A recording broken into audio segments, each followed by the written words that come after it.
Еден од приоритетите на новата влада во инфраструктурата ќе биде проширувањето на патот Тетово-Гостивар, најави денес министерот за транспорт и врски Благој Бочварски. Овој патен правец е многу фреквентен, а претесен и незаштитен, поради што честопати се случуваат сообраќајни несреќи, гужви и застои. Министерот истакна дека ќе се спроведат и други проекти и западниот коридор 8 ќе се претвори во модерна патна врска. Продолжуваме поинтензивно со изградба на автопатот Кичево-Охрид.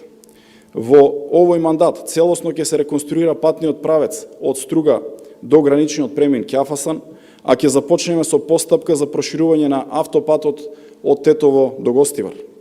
Истовремено вршиме проектирање за изградба на нов автопат од Гостивар до Кичево, со што целиот западен коридор 8 ќе биде една нова модерна врска.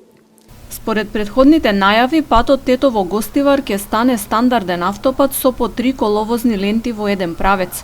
Лентите ќе бидат широки од 2,5 метри до 3,75 метри.